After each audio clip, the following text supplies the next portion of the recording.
morning, everyone. It's really a pleasure to be here. As we enter into this holiday season, one of the things that we're here to talk about is what we've done right this last year, and frankly look forward to some of the opportunities going forward.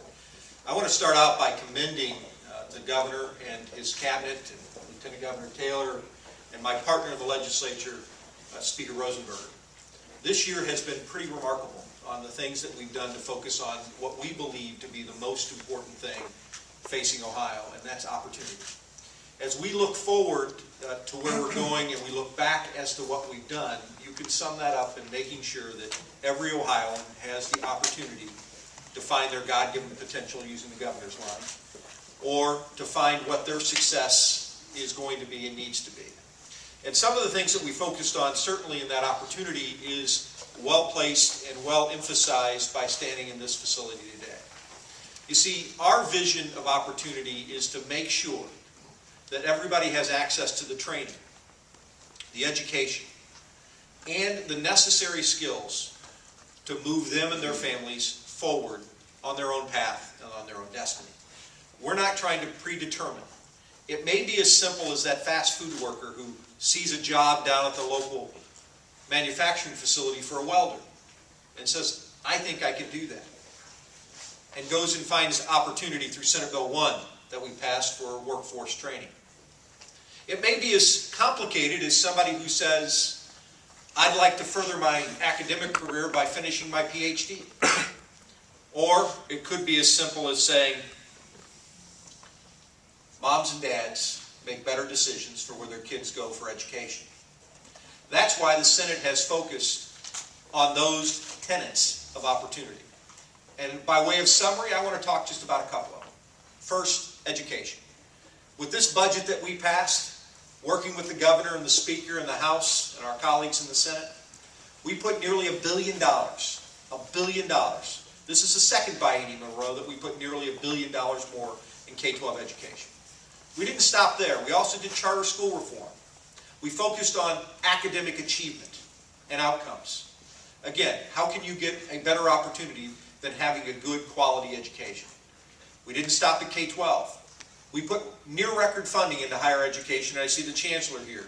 I want to commend Chancellor Kerry for all of his efforts to talk about accountability in higher education. The Senate issued the 5% challenge, and I'm here to tell you that I'm very impressed with the level of support and outcome that our higher education partners, our university boards and presidents, have done at our state schools. We asked them to reduce the cost to a degree by at least 5%. And that's everything. That's tuition, room, books, fees, obviously all of the other things you do to get a higher education degree. Now most all of the institutions have submitted their plans. And our assessment is the average is close to 12%. Not 5%, close to 12% in reduction to a cost of degree.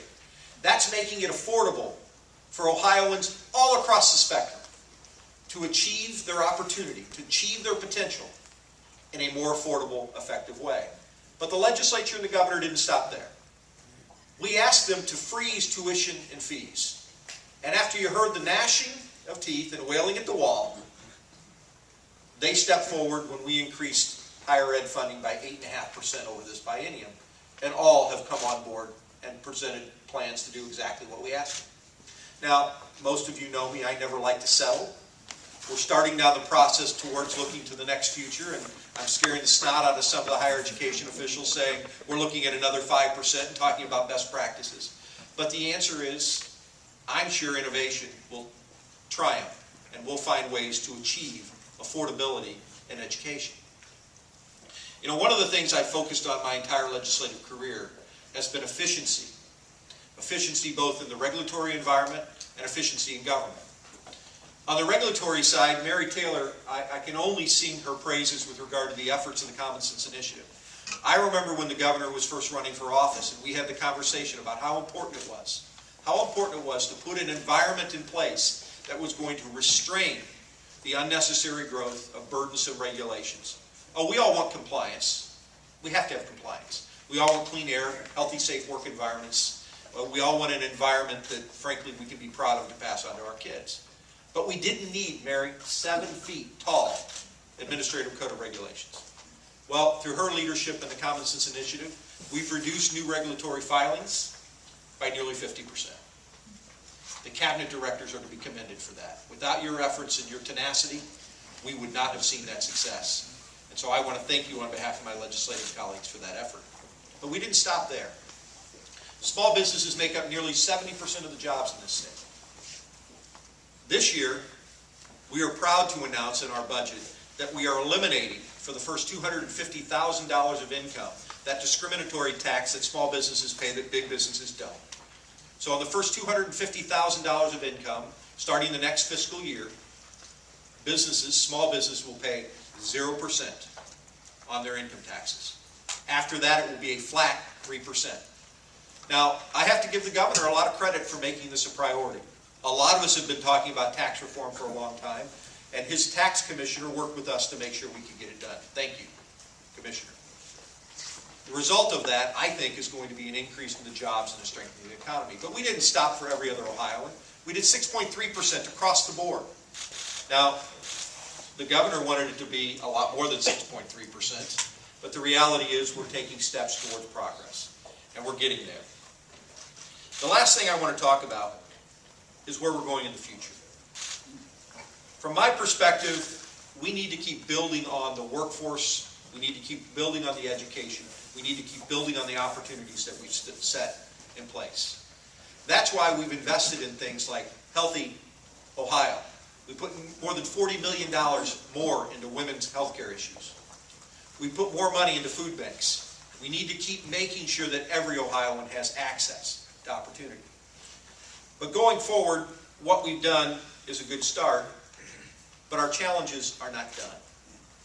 Our opportunities are not ended to make Ohio government more efficient, more effective, and more accountable to our people.